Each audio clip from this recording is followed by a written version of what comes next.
નમસ્કાર. દુનિયાનો દરેક વ્યક્તિ એ ગ્રાહક છે, કન્ઝ્યુમર છે, પરંતુ આજનો સમય એ ઓનલાઈન ખરીદી, ઓનલાઈન પરચેસનો છે. આવા સમયે ગ્રાહકની જે હિત છે એ જોખમાય એવી સંભાવનાઓ રહેલી છે. 1986ની અંદર ભારતની અંદર પહેલો કન્ઝ્યુમર પ્રોટેક્શન એક્ટ એટલે કે ગ્રાહક સુરક્ષા ધારો અમલમાં આવ્યો, પરંતુ ત્યારની પરિસ્થિતિ અને આજની પરિસ્થિતિ તદ્દન જુદી છે. તો આ એક્ટની અંદર પણ સુધારો કરવાની જરૂર પડી.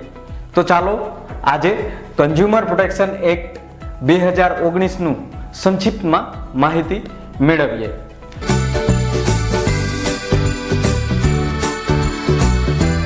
તો કન્ઝ્યુમર પ્રોટેક્શન એક્ટનો હેતુ શું છે? તો કન્ઝ્યુમર પ્રોટેક્શન એક્ટનો પહેલો હેતુ ગ્રાહકના હિતોનું સમયસર અને અસરકારક રીતે રક્ષણ કરવું. અહીંયા સમયસર અને અસરકારક ઉપર ભાર દેવાની જરૂર છે. જો ન્યાય મોડો મળે તો એ અન્યાય બરોબર જ છે. આ એક્ટ એ ગ્રાહકને ઝડપથી ન્યાય અને સમયસર ન્યાય અપાવવામાં મદદ કરશે. બીજું, ગ્રાહકનું તકરારનું સમાધાન. ગ્રાહકનું જે તકરાર છે એનું સમાધાન કરવું.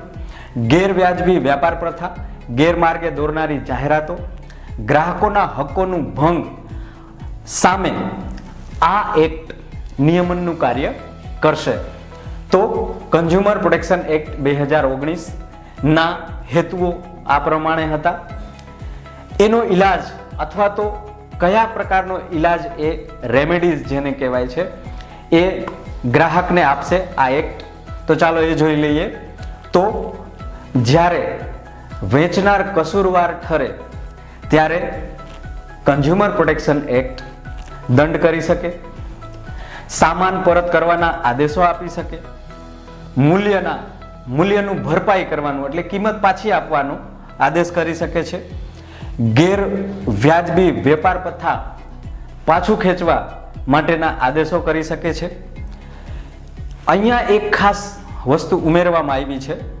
આ એક્ટની અંદર સેન્ટ્રલ કન્ઝ્યુમર પ્રોટેક્શન ઓથોરિટીની સ્થાપના કરવામાં આવી છે, જે ખાસ કરીને ગેરમાર્ગે દોરનારી જાહેરાતો સામે રક્ષણ આપે છે ગ્રાહકનું. જો ગેરમાર્ગે દોરનારી જાહેરાતો જોઈ અને કોઈ પણ ગ્રાહક છેતરાય અને તે અપીલ કરે તો સેન્ટ્રલ કન્ઝ્યુમર પ્રોટેક્શન ઓથોરિટી છે એ 10 લાખનો દંડ અને અથવા 2 વર્ષની જેલની સજા કરી શકે છે, જે પાછળથી 50 લાખ સુધીનો દંડ અને અથવા 5 વર્ષની જેલની સજા થઈ શકે છે. હવે ગ્રાહકના હકો કન્ઝ્યુમર પ્રોટેક્શન એક્ટની અંદર કયા કયા આપવામાં આવ્યા છે? તો પહેલો હક જોખમી માલ કે સેવા સામે રક્ષણ, એટલે કે કોઈ પણ માલ જોખમી ન હોવો જોઈએ. ગ્રાહકના હકોમાં પહેલો હક જોખમી માલ કે સેવા સામે રક્ષણ. કોઈ પણ વેચનાર એ ગ્રાહકને જોખમી માલ કે સેવા આપી શકે નહીં, તેની સામે આ એક્ટ રક્ષણ આપે છે. બીજું, ગુણવત્તા, શુદ્ધતા, સક્ષમતા, મૂલ્ય અને યોગ્યતા જાણવાનો હક છે.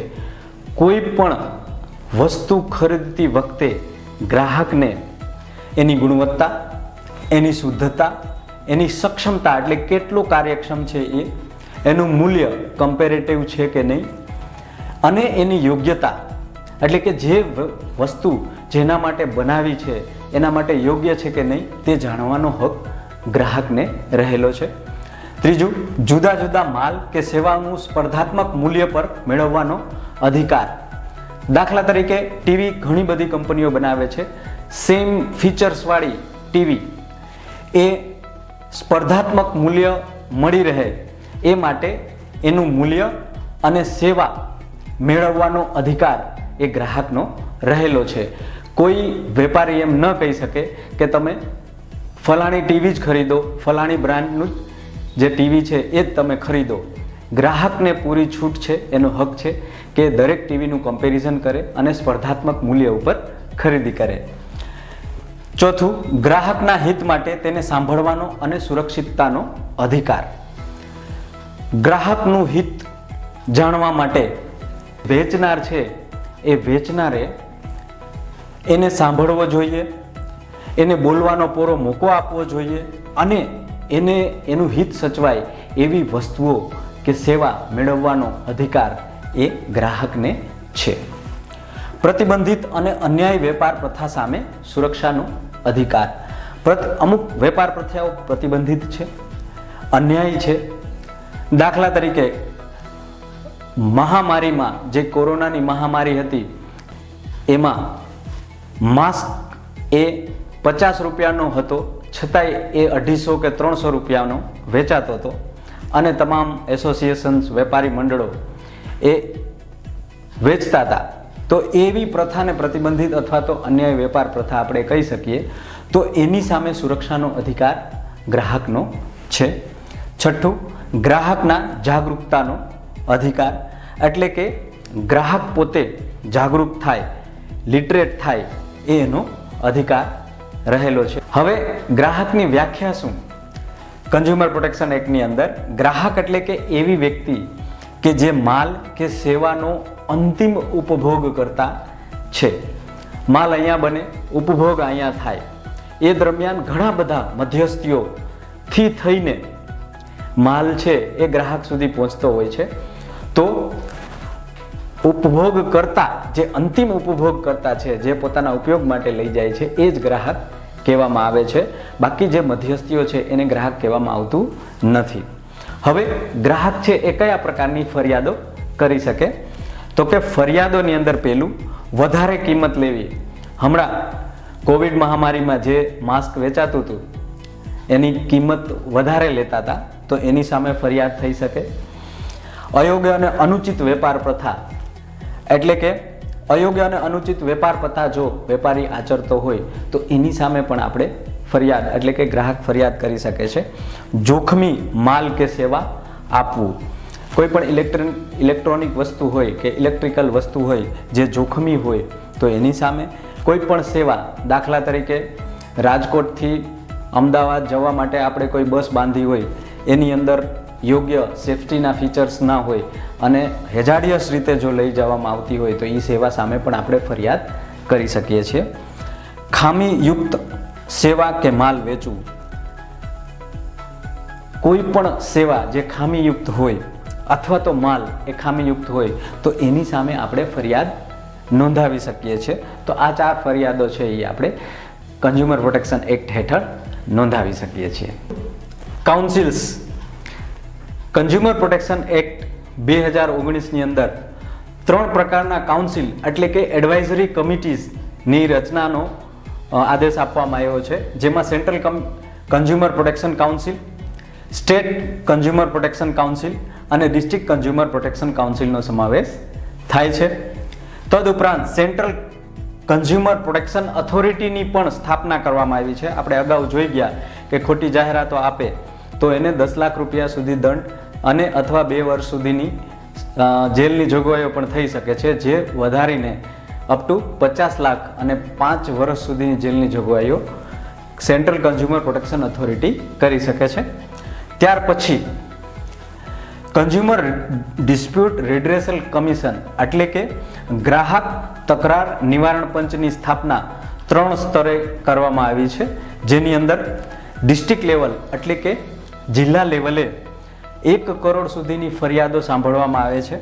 ત્યાર પછી સ્ટેટે 1 કરોડથી વધારે અને 10 કરોડથી ઓછી જે ફરિયાદો છે એ સ્ટેટ ડિસ્પ્યુટ રિડ્રેસલ કમિશન એટલે કે રાજ્ય તકરાર નિવારણ પંચની અંદર દાખલ કરી શકાય છે.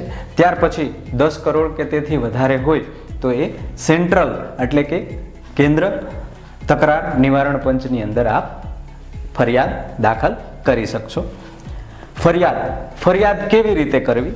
તો કે આપ ફરિયાદ પંચની અંદર રૂબરૂ આપના ડિસ્ટ્રિક્ટ લેવલે, સ્ટેટ લેવલે અથવા રાષ્ટ્રીય લેવલે કરી શકો. તદુપરાંત ઈમેલ દ્વારા પણ આપ કરી શકો છો અથવા તો આપના પ્રતિનિધિ દ્વારા એટલે કે વકીલ રાખીને કે કોઈ લીગલ એડવાઇઝર દ્વારા આપ ફરિયાદ કરી શકો છો. અધિકાર ક્ષેત્ર જે 1986નો કન્ઝ્યુમર પ્રોટેક્શન એક્ટ હતો એમાં ગ્રાહકે ફરિયાદ કરવી હોય તો જે તે કંપનીની રજિસ્ટર ઓફિસ જ્યાં આવેલી હોય ત્યાં ફરિયાદ કરવા જવું પડતું. દાખલા તરીકે કોઈ એક લેભાગુ કંપની નામની કંપની છે જેની રજિસ્ટર ઓફિસ મુંબઈમાં આવેલી છે, તો અમદાવાદનો વ્યક્તિ એ મુંબઈ ફરિયાદ કરવા જવું પડતું. પરંતુ હવે આ એક્ટની અંદર એ સુધારો કરી દેવામાં આવ્યો છે. ફરિયાદી ગ્રાહક પોતાના ઘરના સ્થળેથી અથવા તો પોતાના કામના સ્થળેથી એ ફરિયાદ દાખલ કરી શકે છે. લેભાગુ કંપનીની રજિસ્ટર ઓફિસ અથવા રજિસ્ટર ઓફિસના અધિકાર ક્ષેત્રની અંદર જઈને ફરિયાદ કરવું જરૂરી નથી. તો દોસ્તો, આ હતી કન્ઝ્યુમર પ્રોટેક્શન એક્ટની સંક્ષિપ્તમાં માહિતી. તો આજે ગ્રાહક જાગો અને ગ્રાહકનું હિત સચવાય એ ખૂબ જ જરૂરી છે. તો આપણા માટે પણ કન્ઝ્યુમર પ્રોટેક્શન એક્ટ જાણવો એ ખૂબ જ જરૂરી છે. તો અંતે એટલું જ કહીશ કે આપનું હિત સચવાય. જય હિન્દ. Thank you.